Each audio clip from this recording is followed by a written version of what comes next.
Hello students, अपनी चल रही थी यूनिट फर्स्ट। इनऑर्गेनिक केमिस्ट्री की यूनिट फर्स्ट चल रही थी आयनिक ठोस। आयनिक ठोस में हम पढ़ चुके हैं कि आयनिक ठोस होते हैं, उनमें कौन कौन से कैरेक्टरिस्टिक होते हैं, उपसय संयोजन संख्या क्या होती है, त्रिज्यीय अनुपात क्या होता है, अर्थात त्रिज्यीय अनुपात होती है उसकी गणना किस प्रकार से की जाती है। तो हमने 2 के लिए त्रिज्यीय अनुपात की गणना कर चुके हैं। अष्टफलकीय संरचना होती है उसके लिए त्रिज्यीय अनुपात की गणना की हमने। उसके बाद की थी हमने घनीय संरचना के लिए त्रिज्यीय अनुपात की गणना।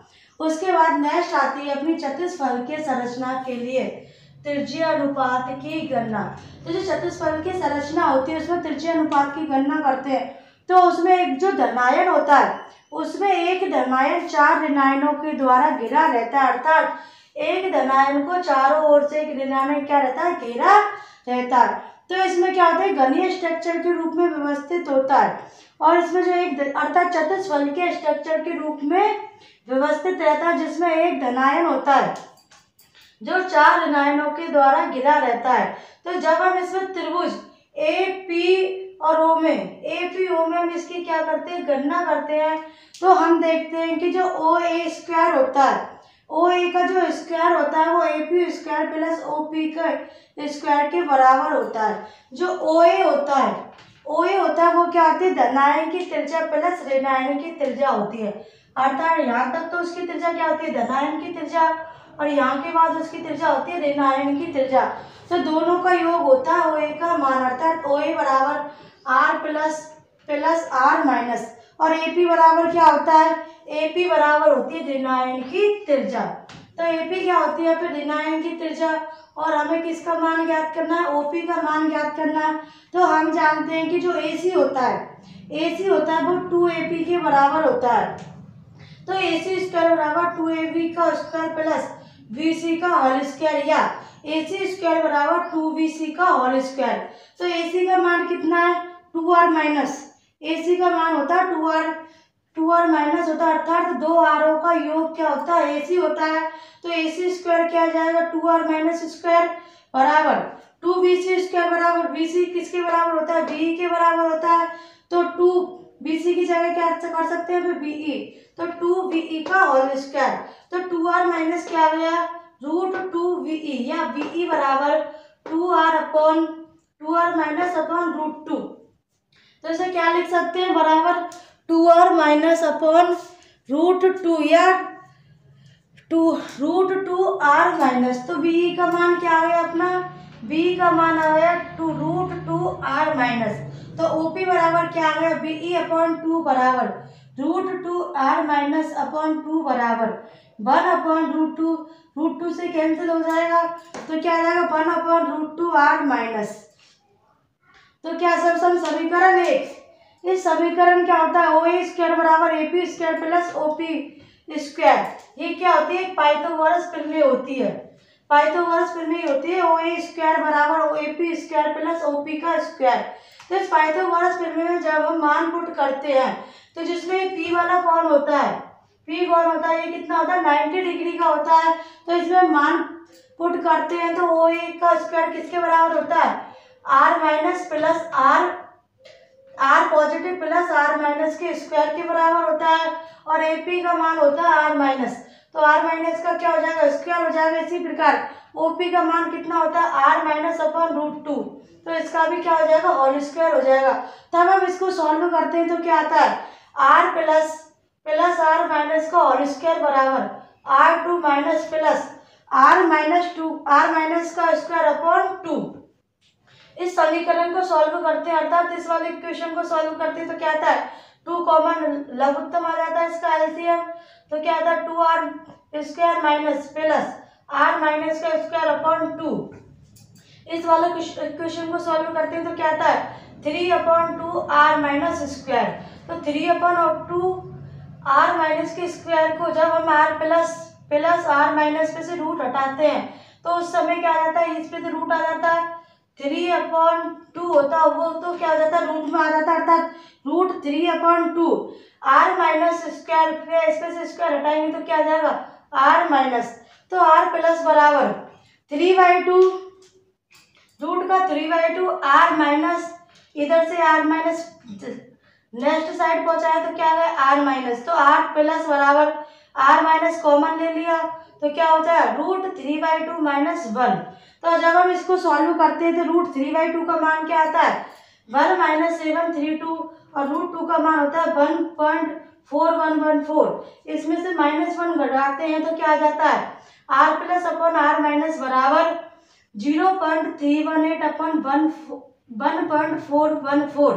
तो R plus upon R minus बराबर 0.225 हो जाता है। अर्थात जो चतुष्फल की संरचना होती है, उसके लिए त्रिज्या अनुपात का मान 0.225 के बराबर होता है। अर्थात चतुष्फल के संरचना के लिए जो त्रिज्या अनुपात होता है उसके लिए उसका मान होता है 0.225 के बराबर होता है। तो इस प्रकार से हमने तीनों स्ट्रक्चरों के लिए त्रिज्या अनुपात की गणना की।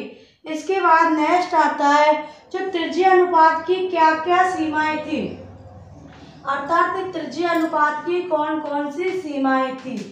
तो त्रिज्या अनुपात में क्या बताया गया था, जो त्रिज्या अनुपात होता है वह आयनिक ठोसों के लिए होता है, लेकिन वास्तव में जो आयनिक पदार्थ होते हैं वो कैसे होते हैं प्रत्यास्थ प्रकृति के होते हैं। अर्थात आयनिक को हम प्रारंभिक स्थिति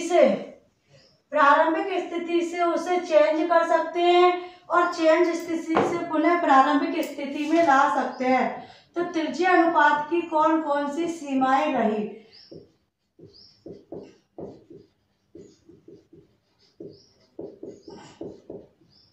तो नंबर 1 तो क्या था आयनिक ठोस। जो त्रिज्या अनुपात दिया गया था वो किसके लिए दिया गया था, आयनिक ठोसों के लिए दिया गया था। अर्थात आयनिक ठोस होता है उसमें पूर्णतः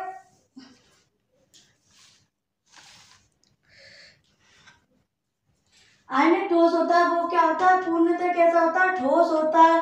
लेकिन हम जानते हैं कि जो आयनिक ठोस होते हैं उनकी प्रकृति कैसी होती है प्रत्यास्थ प्रकृति की होती है।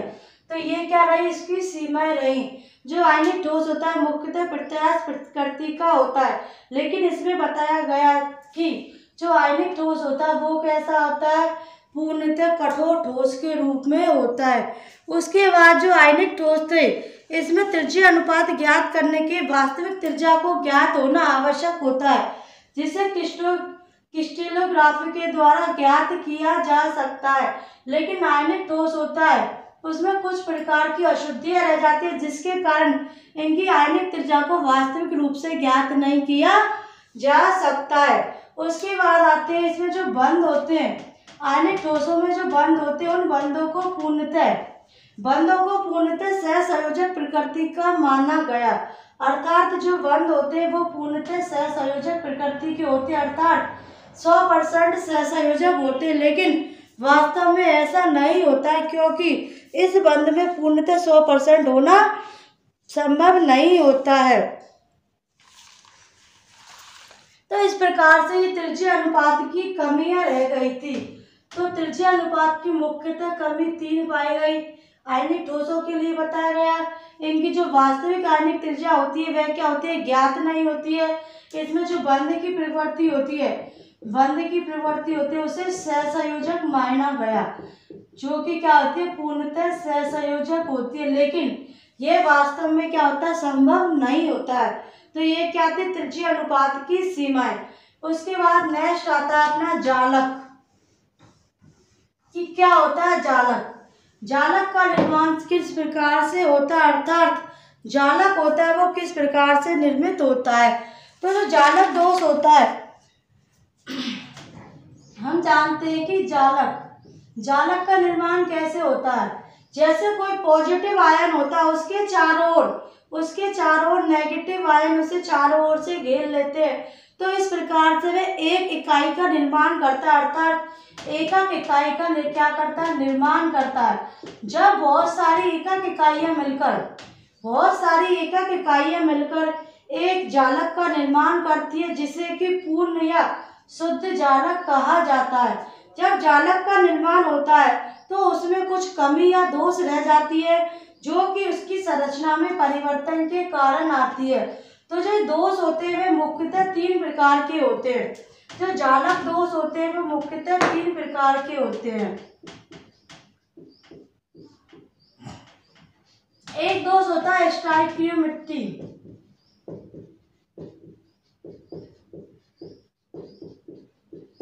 फर्स्ट कौन सा होता है? स्टाइकियोमेट्री दोष। दूसरा होता है नॉन स्टाइकियोमेट्री दोष। तीसरा होता है रासायनिक अशुद्धि दोष।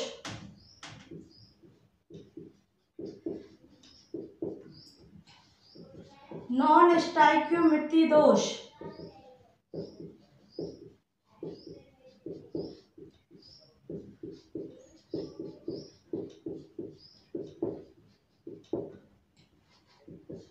रासायनिक दोष।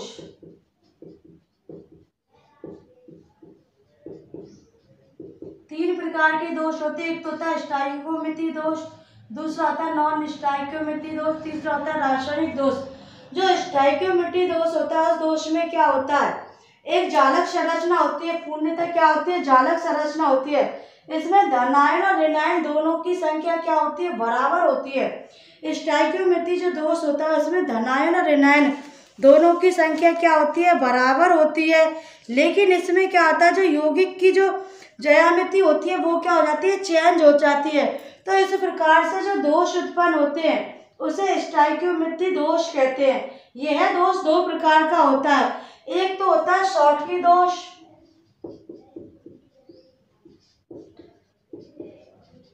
शॉर्टकी दोष और फ्रैंकल दोष।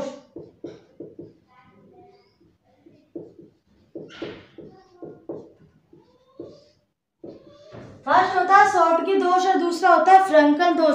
जो शॉर्टकी दोष होता है उसमें यौगिक के क्रिस्टल निर्माण के समय यदि क्रिस्टल जायक में एक धनायन और ऋणायन दोनों क्या रहते हैं? अनुपस्थित रहते हैं। अर्थात जो उदासीन होता है क्रिस्टल का, एक तो क्या होती है उसमें धनायन की कमी और एक ही क्या होती है? ऋणायन की कमी रहती है। अर्थात जो क्रिस्टल होता है उसमें क्या होता है? उदासीनता पाई जाती है। अर्थात इसमें धनायन और ऋणायन दोनों की एक एक की कमी हो जाती है। अर्थात 4 धनायन है तो 4 ही उसमें ऋणायन उपस्थित हो जाते हैं। अर्थात क्रिस्टल में एक क्रिस्टल उदासीन बना रहता है। इस प्रकार शॉर्टकी क्रिस्टल दोष में जो धनायन ऋणायन है उन दोनों की संख्या क्या बनी रहती है? समान बनी रहती है। इसमें जो जालक के घनत्व में क्या आ जाती है? कमी हो जाती है। जालक के घनत्व में कमी हो जाती है। अर्थात जो जालक का घनत्व जैसे ज्यादा होता है वो कम हो जाता है, क्योंकि इसमें धनायन ऋणायन दोनों की मान संख्या क्या हो जाती है? कमी हो जाती है। इसका उदाहरण होता है NaCl। जो NaCl होता है उसमें शॉर्टकी दोष पाया जाता है। अर्थात इसमें एक धनायन और एक ऋणायन की क्या हो जाती है? कमी हो जाती है। उसके बाद नेक्स्ट आता है अपना फ्रैंकल दोष। फ्रैंकल दोष में क्या होता है? जो धनायन होता है उसमें क्या होता है? फ्रैंकल दोष में धनायन होता है। धनायन का आकार क्या होता है? छोटा हो जाता है। ऋणायन का आकार क्या हो जाता है? बड़ा हो जाता है। तो इस प्रकार से जब ऋणायन का आकार बड़ा हो जाता है तो वे अपने स्थानों को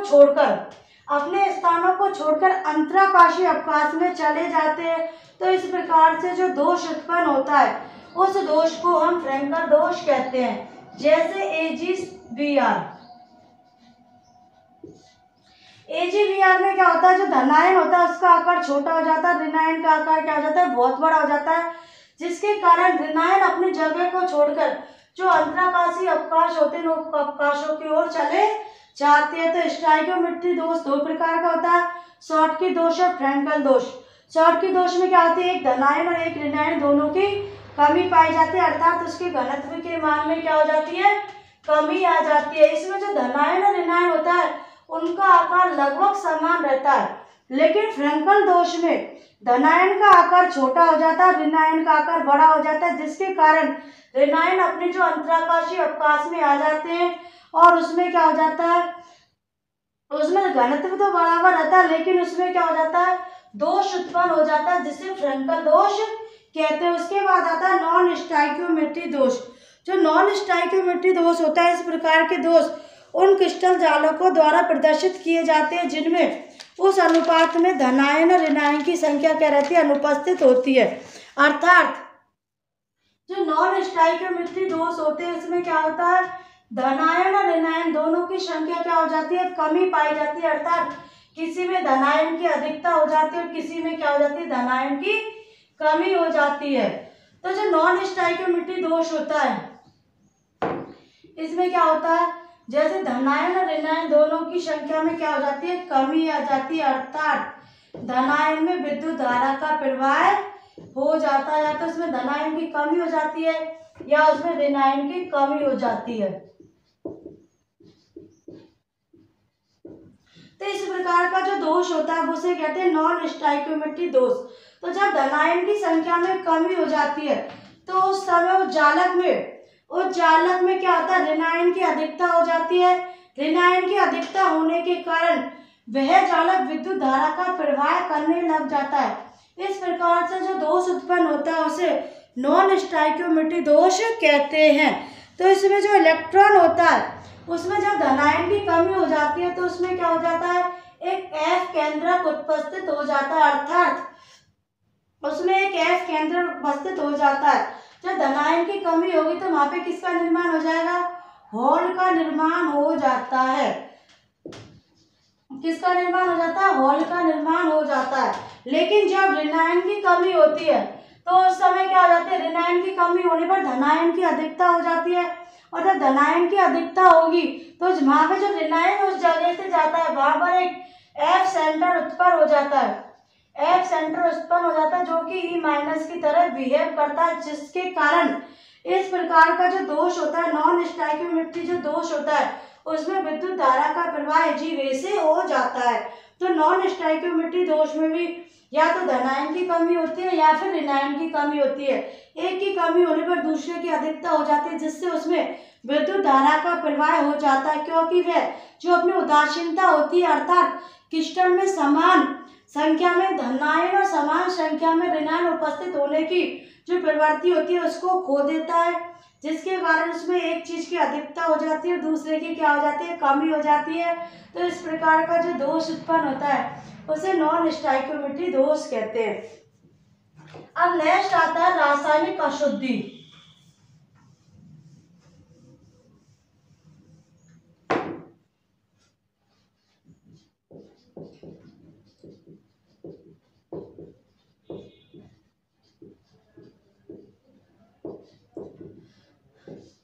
इस प्रकार के दोष में क्या होता है, जो भी कोई रासायनिक यौगिक होता है उस यौगिक के अंदर हम क्या मिलाते हैं, कोई अर्धचालक मिलाते हैं, जिसके कारण उसमें क्या हो जाता है, क्रिस्टल चालक में कोई अशुद्धि मिला दी जाती है, जिससे उन अशुद्धियों के कारण उसमें रासायनिक त्रुटि उत्पन्न हो जाती है। उन अशुद्धियों के कारण क्या होता है, उसमें रासायनिक त्रुटि उत्पन्न हो जाती है। जैसे कोई हमारे पास रासायनिक क्रिस्टल है उसमें जब हम अशुद्धि मिला देते हैं तो उसमें क्या हो जाते हैं, कुछ दोष उत्पन्न हो जाते हैं। इन दोषों को ही रासायनिक दोष कहते हैं। तो इन दोषों को क्यों करते हैं, जैसे कोई क्रिस्टल है, किसी भी परमाणु की उदासीनता को बनाए रखने के लिए, अभी हमने थोड़ी देर पहले पढ़ा था नॉन स्टाइकियोमेट्री में क्या होता है, एक आयन कम हो जाता है, दूसरे आयन की अधिकता हो जाती है, जिसके कारण उसमें विद्युत धारा का प्रवाह होता है। तो इस विद्युत धारा के प्रवाह को रोकने के लिए, उदासीनता को बनाए रखने के लिए उसमें रासायनिक अशुद्धियां क्या करते हैं, मिला देते हैं, जिसके कारण वह परमाणु उदासीन बना रहता है। तो दूसरा होता है आयन के कारण। एक तो होता है उदासीनता को बनाए रखने के कारण अर्थात उदासीनता के कारण, और दूसरा होता है इसमें आयन के कारण। जब कोई आयन अपनी जगह को छोड़कर दूसरी जगह चला जाता है, जैसे कुछ किसी जालक की स्ट्रक्चर इस प्रकार से होती है, ये क्या उसका पॉजिटिव, ये जैसे पॉजिटिव है, ये नेगेटिव, ये पॉजिटिव, सॉरी ये नेगेटिव, ये पॉजिटिव, बीच में क्या होते हैं, ये अंतराकाशीय अवकाश होते हैं।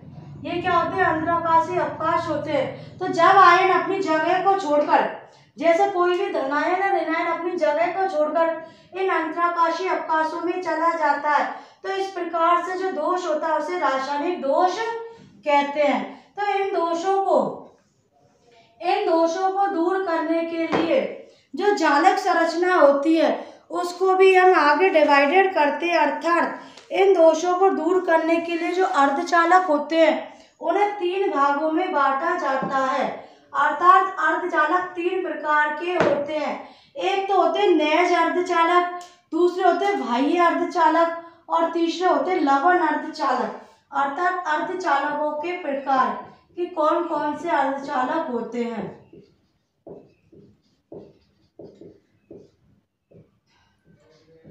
नंबर 1 होता है इसमें नेज अर्धचालक,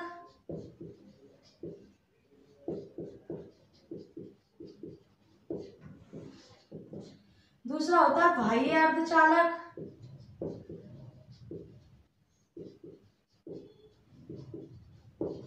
और तीसरा होता है लवण अर्धचालक।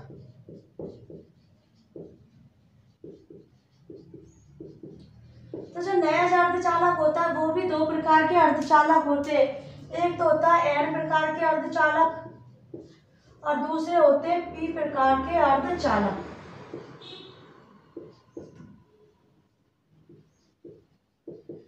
नेज अर्धचालक होते हैं वो दो प्रकार के होते हैं, एक होते हैं एन प्रकार के अर्धचालक, दूसरे होते हैं वो पी प्रकार के अर्धचालक होते हैं। जो नेज अर्धचालक होते हैं वे अर्धचालक पूर्णतः शुद्ध अवस्था में पाए जाते हैं। अर्थात नेज अर्धचालक पूर्णतः शुद्ध अवस्था में पाए जाते हैं, जैसे सिलिकॉन और जो जर्मेनियम होता है। सिलिकॉन और जर्मेनियम होता है ये क्या होते हैं? अर्धचालक होते हैं। अर्थात जब इसमें हम विद्युत धारा का प्रवाह करते हैं, विद्युत धारा का प्रवाह करते हैं तो इसकी चालकता क्या हो जाती है? बढ़ जाती है। तो इस प्रकार से जो ये क्या होते हैं? अर्धचालक होते हैं, अर्थात अर्धचालकों की तरह व्यवहार करते हैं। जो नेज अर्धचालक होते हैं वो शुद्ध प्रकार के अर्धचालक होते हैं, जो कि दो प्रकार के होते हैं, एक होता है एन प्रकार के, दूसरे होते हैं पी प्रकार के। जो एन प्रकार के अर्धचालक होते हैं इसमें जो सिलिकॉन और जर्मेनियम का क्रिस्टल होता है, उन क्रिस्टलों में वर्ग 15 के जो तत्व होते हैं, वर्ग 15 के जो तत्व होते हैं उन तत्वों की क्या मिलाई जाती है? अशुद्धि मिलाई जाती है।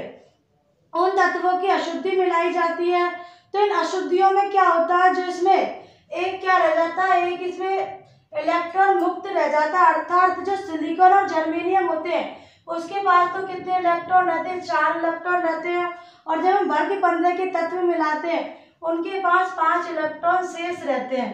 तो 4 इलेक्ट्रॉन तो आपस में बंध बनाने के लिए कार्य आ जाते हैं, लेकिन इसमें एक इलेक्ट्रॉन क्या रह जाता है? शेष एक इलेक्ट्रॉन रह जाता है, जिसके कारण इसमें क्या होता है? अर्धचालकता का गुण पाया जाता है। अर्थात इलेक्ट्रॉन होते हैं वो चालन बैंड से, और इलेक्ट्रॉन चालन बैंड से मुक्त बैंड की ओर चले जाते हैं, अर्थात इलेक्ट्रॉनों का प्रवाह ऊपर की ओर होने लग जाता है। तो इस प्रकार के जो अर्धचालक होते हैं उन्हें एन प्रकार के अर्धचालक कहते हैं। अर्थात जो इलेक्ट्रॉन होते हैं वो दाता बैंड से चालन बैंड की ओर चले जाते हैं। तो पी प्रकार के अर्धचालक में मुख्यतः जो सिलिकॉन और जर्मेनियम की अशुद्धियां होती है इसमें वर्ग 15 के तत्व मिलाते हैं, जिसमें 4 तो क्या होते हैं? बंध बनाने में क्या हो जाते हैं? एक क्या रह जाता है? उसमें मुक्त रह जाता है, जो कि विद्युत धारा का प्रवाह करता है। तो इस प्रकार से इसमें क्या रहते हैं? जो इलेक्ट्रॉन होते हैं वो दाता बैंड से चालन बैंड की ओर गमन कर जाते हैं। तो ये तो होते हैं एन प्रकार के अर्धचालक। दूसरा आता है पी प्रकार के अर्धचालक। जो पी प्रकार के अर्धचालक होते हैं उसमें क्या होता है? वर्ग 13 की अशुद्धियां मिलाई जाती हैं। जैसे सिलिकॉन और जर्मेनियम का जो धातु होते हैं अर्धचालक होते हैं उसमें क्या होते हैं?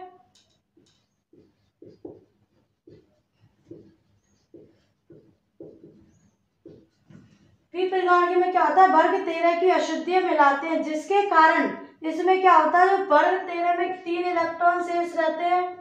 वर्ग 13 के पास 3 इलेक्ट्रॉन रहते हैं और पी के पास कितने रहते हैं? जो सिलिकॉन और जर्मेनियम होते हैं उसके पास कितने रहते हैं? 4 इलेक्ट्रॉन रहते हैं। तो 3 तो क्या आते हैं? इसमें बंध बनाने में काम आ जाते हैं। 3 इलेक्ट्रॉन तो बंध बनाने के काम आ जाते हैं और एक हॉल क्या रहता है? इसमें शेष रहता है। एक हॉल इसमें शेष रह जाता है, अर्थात जो पॉजिटिव आयन होता है वो क्या रहता है? शेष रहता है, जिसके कारण उसमें विद्युत धारा का प्रवाह होता है। तो इस प्रकार से उनमें विद्युत धारा का प्रवाह होता है, अर्थात एक हॉल शेष रह जाता है, जो कि ग्राही कोष से चालन बैंड की ओर गमन करता है, अर्थात ग्राही बैंड से चालन बैंड की ओर गमन करता है, जिसके कारण इस प्रकार का जो नेज अर्धचालक होते हैं उनमें विद्युत धारा का प्रवाह होता है। उसके बाद नेक्स्ट आता है बाह्य अर्धचालक। जो बाह्य अर्धचालक होते हैं उसमें क्या होता है, बाह्य रूप से अशुद्धि मिलाई जाती है, अर्थात किसी भी जो आयन होता है उसमें बाह्य रूप से अशुद्धि मिलाई जाती है तो उसे हम बाह्य अर्धचालक कहते हैं। अर्थात सिलिकॉन और जर्मेनियम की अतिशुद्ध अवस्था में प्राप्त करके उसमें अल्प मात्रा में अशुद्धि मिला दी जाती है, जिसमें उपचालकता में क्या हो जाती है, वृद्धि हो जाती है। और जो अशुद्धि मिलाने की जो प्रक्रिया होती है उसे डोपिंग कहते हैं। अशुद्धि मिलाने की जो प्रक्रिया होती है उसे क्या कहते हैं, डोपिंग कहते हैं। तो बाह्य अर्धचालक में क्या होता है, शुद्ध अवस्था में उसमें क्या होता है, थोड़ी बहुत अशुद्धि मिलाई जाती है। इस अशुद्धि मिलाने की प्रक्रिया को डोपिंग कहते हैं। तो इस प्रकार से जो निर्मित होते हैं उन्हें बाह्य अर्धचालक कहते हैं। तीसरा आता है लवण अर्धचालक। जो लवण अर्धचालक होता है उसमें क्या होता है, हम किसी अर्धचालक में, लवणीय अर्धचालक में सामान्यतः इसके रासायनिक क्रिस्टल में किसी लवणीय अशुद्धियों को मिलाते हैं। अर्थात जो अर्धचालक होता है उसमें लवणीय प्रकार की अशुद्धियों को मिला दिया जाता है, जिसके कारण उसकी चालकता में क्या हो जाती है, वृद्धि हो जाती है। तो इस प्रकार से ये क्या होता है, अर्धचालकों के प्रकार होते हैं। बाह्य अर्धचालक में जो अशुद्धि मिलाते हैं उसकी प्रक्रिया को डोपिंग कहते हैं, और लवण अर्धचालक में जो हम अशुद्धि मिलाते हैं, अर्थात लवण की क्या मिलाते हैं, इसमें अशुद्धि मिलाते हैं, जिसके कारण यह क्या होता है, चालकता अर्थात अति चालकता के रूप में कार्य करता है। तो इस प्रकार से ये क्या होते हैं, अर्धचालकों के प्रकार। तो आज के लिए बस इतना ही। नेक्स्ट वीडियो में मैं इसके आगे जो टॉपिक है एच बॉन्डिंग उसकी क्या करते हैं, चर्चा करते हैं।